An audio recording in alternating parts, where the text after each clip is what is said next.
Hello student, आज हम 10वीं क्लास की एक्सरसाइज 1.1 के सवालों को हल करने की कोशिश करेंगे। जैसे पहला सवाल है, निम्न संख्याओं का एचसीएफ ज्ञात करने के लिए यूक्लिड विभाजन एल्गोरिदम का प्रयोग कीजिए। अब इसके अंदर पहला सवाल है 125 और 225।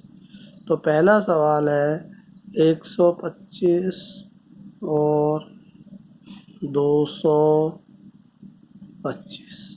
इसका आपको क्या निकालना है? इसका आपको निकालना है एचसीएफ, महत्तम समाप्त वर्ग। महत्तम समाप्त। इसको निकालने के लिए सबसे पहले हम इधर साइड में एक रफ काम भी, जिसे हम कह सकते हैं रफ काम, उसके अंदर करेंगे और इसको यूक्लिड की सहायता से करना है। अतः हम 225 के अंदर भाग देंगे 135 का। तो जब आप 225 में 135 का भाग देंगे तो ये एक बार जाएगा 135 एकम 135, 225 में से इसको घटाएंगे 90 आ गया। इसको यदि हम यूक्लिड के अंदर लिखते हैं तो 225 बराबर 135 गुणा 1 प्लस 90। अभी चूंकि शेषफल 90 है, यानी यही काम आप दोबारा करेंगे और अब की बार भाग देंगे हम 90 से और भाज्य के स्थान पर आ जाएगा 135। 135 अब इसके अंदर भाग देते हैं 90 में 135 का, तो एक बार जाएगा 90 एकम 90। 135 में से 90 घटाते हैं तो आ जाता है 45। इसको फिर यूक्लिड के अंदर हम लिखते हैं 135 बराबर 90 गुणा 1 प्लस 45। यहाँ पर आर का मान अभी भी 45 शेषफल आ रहा है। इस क्रिया को दोबारा करेंगे। अब की बार भाजक बन जाएगा 45 और भाज्य बन जाएगा 90। जब आप 90 में 45 का भाग देते हैं तो ये दो बार जाता है, 45 दूनी 90 और शेषफल 0 हो जाता है।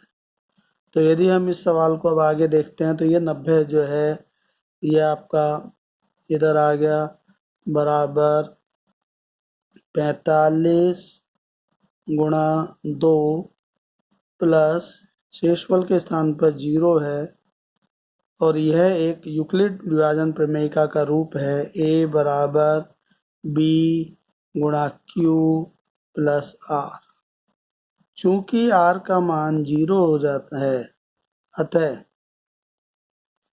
b इजकल टू 45 एक एचसीएफ यानी महत्तम समावर्तक है। तो इसको इस प्रकार से हम सवालों को हल कर सकते हैं। इसी प्रकार से यदि हम एक क्वेश्चन और लेने की कोशिश करें, जो दूसरा क्वेश्चन है आपका सेकेंड, वह 196 और 38 220। अब इसके अंदर यदि हम इस सवाल को हल करते हैं तो इसको अगर हम देखेंगे तो क्या करेंगे, इसको आगे दोबारा से हम इसी प्रकार एक रफ काम करेंगे। 38,220 के अंदर हम 196 का भाग देते हैं तो ये भाग जाएगा, सबसे पहले एक बार जा रहा है तो 196 एकम 196, 196 दूनी ज़्यादा हो जाता है, इसलिए 196 एकम 196। 12 में से 6 गए हासिल, 2 में से 6 नहीं जा रहा है, एक हासिल लेंगे 7 और 12 में से 6 गए तो 6 बच गए। 7 में से 9 नहीं गए, इधर से हासिल लेंगे 2, इधर हो जाएगा 17। 17 में से 9 गए 8 और इधर रह गया आपका 2 में से 1 गया 1 और संख्या उतार ली यहाँ से। अब आप 2 तक उतारेंगे तो 1000 862। और यदि अगर हम तो इसको कैसे लिखेंगे, इसको लिख देंगे हम, अच्छा अभी भाग पूरा नहीं गया है तो पूरा भाग देंगे और ये लगभग 9 बार चला जाएगा। 9 6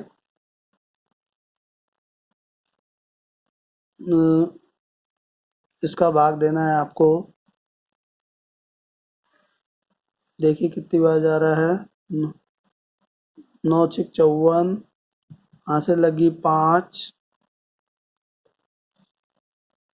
9 नाम 81 और 5 86, यहाँ से लगी 8, 9 एकम 9 और 8 17, इसमें से इसको घटा देंगे, 12 में से 4 गए 8, अब चूंकि यहाँ रह गया था 15 5, तो 15 में से 6 गए 9 और इधर आ गया 1।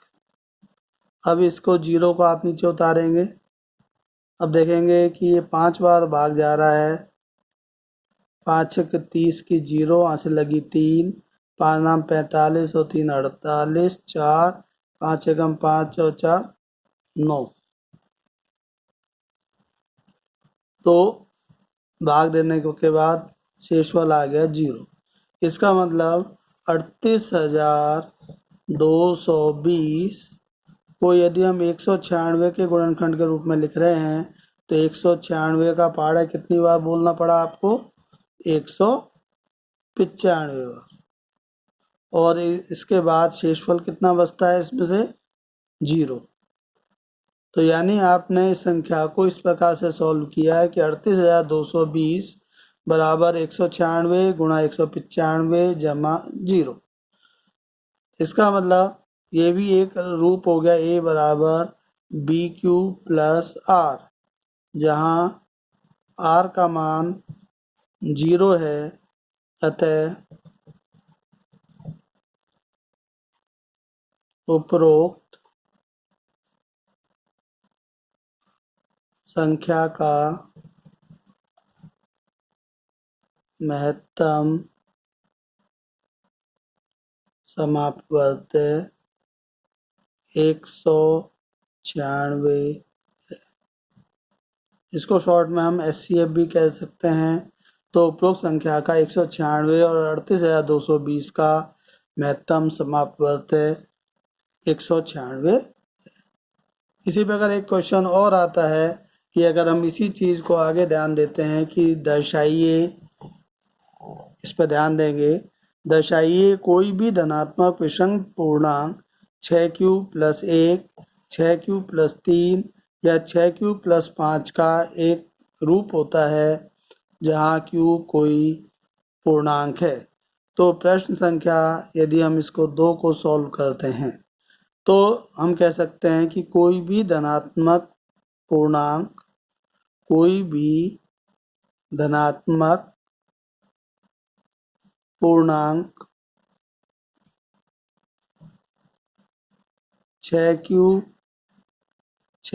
Plus 1, 6q plus 2, 6q plus 3, 6q plus 4, 6q plus 5 का एक रूप होता है। यह हम इसलिए कह सकते हैं क्योंकि यदि किसी संख्या को हम 6 से भाग देते हैं तो 6 से भाग देने का अर्थ यह है कि उसका जो शेषफल है या तो 6q प्लस 0 शेषफल 0 हो सकता है, या शेषफल 1 आ सकता है, शेषफल 2 आ सकता है, 6q प्लस 3 में शेषफल 3 है, 6q प्लस 4 में शेषफल 4 है, या 6q प्लस 5 में शेषफल 5 है। तो 6 से भाग देते हैं तो शेषफल आपका 0 1 2 3 4 या 5 आता है। तो कोई भी धनात्मक पूर्णांक होगा वो इस रूप के अंदर पाया जाता है। अब यदि हम बात करते हैं 6q की, तो 6q बराबर हम इसको लिख सकते हैं 2 × 3q। इसका मतलब 6q 2 का एक गुणज है। चूंकि 6q 2 का एक गुणज है, अतः यह एक सम संख्या है, यह एक सम संख्या है। इसी प्रकार 6q + 2, 6q + 4 भी एक सम संख्या है। इसलिए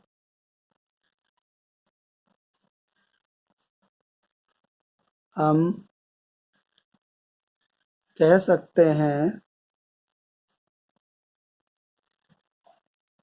कि 6q + 1, 6q + 3, 6q + 5 एक विषम